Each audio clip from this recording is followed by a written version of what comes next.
We're back with James Currier of the venture capital firm NfX to dive into everything from his habits and routines to the tools he loves, his favorite books, and more, all in less than 20 minutes. This is 20 Minutes, 10 Questions with James Currier. Let's get started. James, thank you so much for coming on the show. It's wonderful to have you. Oh, thanks for having me.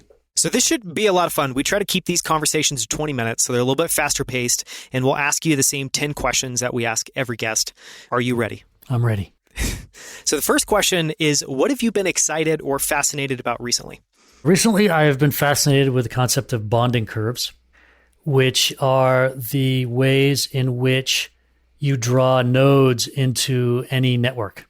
And a network could be your company, a network could be your family, a network could be a party you're throwing, a network could be a cryptocurrency that you're launching. And we don't typically think of bonding curves, but they're all around us. We just don't see them. And I've been studying them, and I'm trying to formulate my own language and ideas about them. So I've been spending a lot of time on that. Yeah, I'm eager for you to publish something on that because that idea is fascinating. We talked about it before. One of the questions we ask every guest that I'm really interested to hear your answer is, what are your superpowers and how do you harness those strengths? Yeah, so I think my superpower is probably seeing the big picture. And I got that from my dad, and I got that from my education. Studied a lot of Greek philosophy, studied a bunch of history, studied religions. And so I don't know why, but for some reason I pull back a lot and I see the big picture. Now, why is that a superpower? It's because that one superpower gives you a number of sub-superpowers, which is that you become more authentic because you see the big picture. You're not so tied up in the moment. You can be more authentic and genuine. It lets you be more generous as a person. So it brings out generosity once you see the big picture. Like, if I make $50,000 or $60,000, it doesn't really matter. It's a lot of money. And so you can be more generous. It allows you to be calm under pressure, I think, which is another superpower, because you're like, everyone's freaking out. But, in the long run, or we've seen this movie before, we know how this plays out, it's going to be okay. And the last superpower I think it gives you is it just improves my advice giving, because I can pull back with the founders that I work with and talk with them about their lives and their goals and the big picture of why they're building their company, not just the immediacy of getting control of something. It also seems really applicable to investing. How do you think about that superpower in terms of being an investor and how that helps you or hurts you? Well, it's true. The main thing about being a good investor, I find, is picking the right sector. So if you choose to do clean tech in 2004, like Kleiner Perkins, you can kind of sink the firm because you chose the wrong sector. If you're David C. and you find yourself really fascinated with social networks in 2002 and you invest in that from 2002 to 2011, you kill it, because that was the time to invest in that sector. And so seeing the big picture allows you to say, we need to invest in tech bio. We need to invest in computational biology now for the next 10 years, or we need to invest in crypto for the next 10 years. And so picking the right sector is really helpful, and the big picture helps you get there. On the flip side, what do you struggle with and how have you improved or worked around those things over time? I've got ADD. I didn't know it. I didn't know it until I had some kids and I started noticing their behavior. But I've added a website blocker to my laptop so that I don't go to YouTube all the time and I don't go to ESPN or whatever, because otherwise I'll just dilly-dally my day away and be distracted. And the other thing I do is I bring people into my life who don't have ADD. So my wife, my business partners, the guy I founded 4 companies with for 14 years, his name is Stan Chudnovsky. He runs Messenger over Facebook now. He doesn't have ADD. And so he helped me to stay focused. And I've got a partner at NfX right now named Pete Flint, who founded and ran Trulia, took it public and sold it for $3.5 billion. And he's very focused. And so having him in my life helps me stay focused. On the habit side, what habits have you experimented with that have had a positive impact on your life and performance? I read a lot of nonfiction and essays on the internet. I prefer long form. I don't drink alcohol except for champagne because I don't want to look back and say I didn't celebrate. I like that exception. I married someone I'm really in love with, and I took care to find her and went through an extensive process of looking for her and found her, and that feeds me every day. And I don't watch news. I only consume tech news. And that allows me to focus on the future and on the positives of what we're building and how humanity is going to progress rather than looking at the day's current malaise. I love that answer. On the health side, what is your approach to diet, exercise, and sleep? And how have those things evolved over time? I try not to eat sugar, although I eat too much chocolate. I don't eat a ton of carbs. I do eat raw things, raw eggs, raw meat, raw vegetables. And I exercise, but not too much. I might exercise twice a week, 3 times a week. I bought a $300 gym from Walmart and it delivered it to my house, and I can do all the exercises I need in my garage. I've got a $150 stationary bicycle that I bought from Big Five that I've had now for 5 years. It just takes a 9-volt battery, works every time. And then I go hiking a lot. And that's about it. I don't obsess about it, but I don't ignore it. I try to find that middle ground. That's interesting. And I love that it seems like you've biased for simplicity, just making sure you can do it by having everything there. On the idea side, what books or podcasts have had a striking impact on the way you think? Yeah, I tend to read books, like I said, nonfiction. So Joseph Campbell, Hero of the Thousand Faces, talk about a big picture book, right? About the hero's journey and how your life evolves. It's driven by your biology. I love books like Neil Ferguson's The Square and the Tower, talking about networks versus hierarchies. Or, recently I picked up Graph Theory and Complex Networks, which I think is really fun. A guy named Van Steen did that. Books like Scale by Jeffrey West. I think everyone should read that. And then things like A High Growth Handbook by Elad Gil. These are good references. It's a classic book.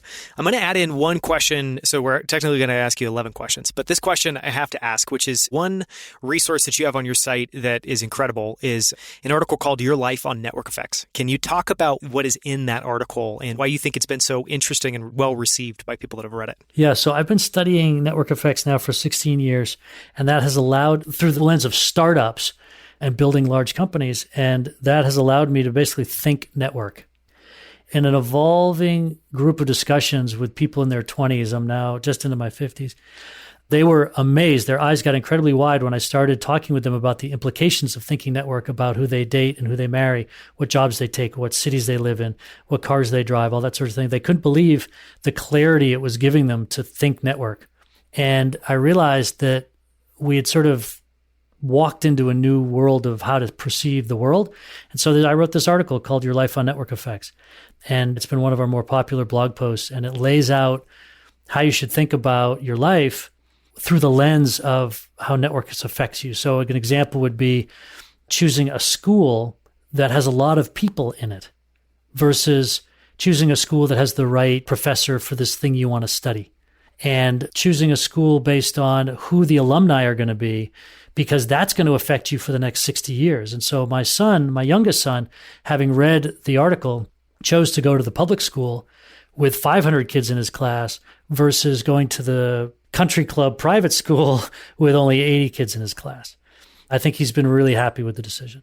It seems like is kind of one of the principles there that most often the best answer is to default to the best network. Is that kind of in all areas of your life? Yes. Which is really interesting. That's it. And if you look at my cohort in Silicon Valley, who all moved here in the 90s, all of us have basically earned more money than we need, regardless of our IQ, regardless of our talents. Just the fact that we were in this network, just the outcome was inevitable. Really interesting to watch. Yeah, it is really clarifying and interesting to just, how many things that might seem mysterious can be explained by the power of the network behind it. On the tool side, what tools do you use to manage your work tasks and time? I mean, you talked about that browser extension that blocks. Are there other examples? Yeah, I mean, I've got the standard Apple suite. I use the basic stuff. I don't use anything too fancy. Again, because of the network, like if you use Superhuman, then there's all sorts of tools and integrations that you can't do with the rest of your company in terms of my company helping to use my Gmail address book and my pace of emails and whatnot and helping me out to manage my workflow. So again, the network effect of those tools is such that I find myself doing some pretty standard things from a technical perspective. I love the answer and that through line of network effects and showing up in all places in your life. We're going to ask you now the final 3 questions. And these are some of my favorite questions to ask. I'm really excited to hear your answer.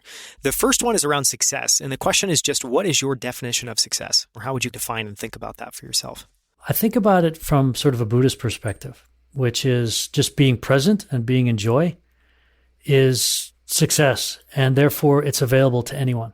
I would never want to define success as something that's not available to someone who was born disabled or was born in a tough family, which was not their choice. So that's really sort of my definition of success. And I then think beyond that, it's to be able to fully express whatever gifts you are given, whatever they are, whatever level they are. And we all have different gifts at the beginning. Genetics play a large role. I have 4 children, 4 boys that are all within 3 years of each other. So I've been able to watch this experiment And their genetics were there when they were little. And anybody who doesn't believe genetics plays the major role in how we turn out doesn't have a bunch of kids and doesn't watch them grow up.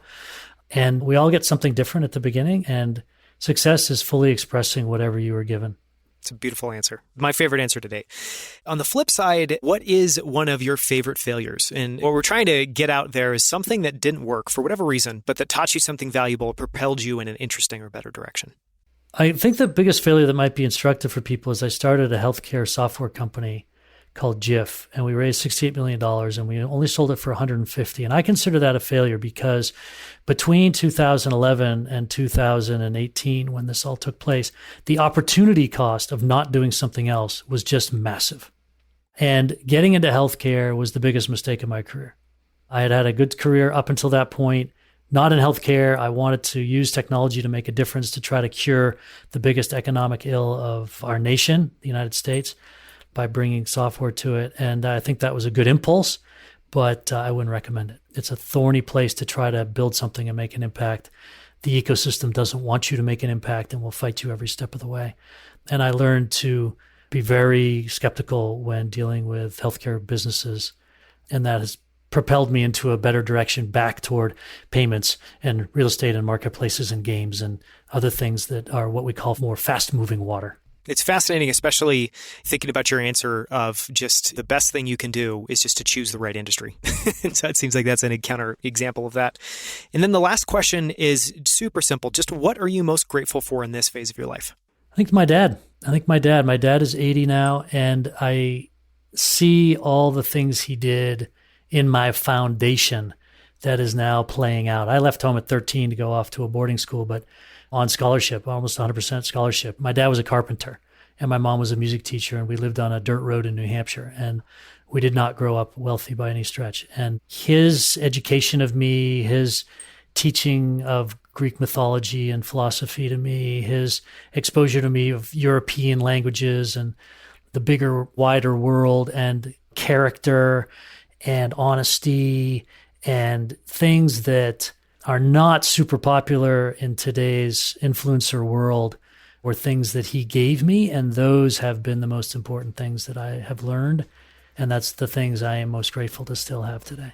It's a beautiful note to end on. Thank you so much. This has been an incredible conversation. Thank you. For more from James, listen to our long-form conversation all about investing in and building companies that harness the power of network effects in episode 47. You can find the show notes and transcript for this episode at outlieracademy.com/47. At our website, you can also find more incredible interviews with guests like Scott Belsky, Kevin Kelly, and the founders of Titan, Rally, Primal Kitchen, and other incredible companies. Thank you so much for listening. I'll see you right here next week on Outlier Academy.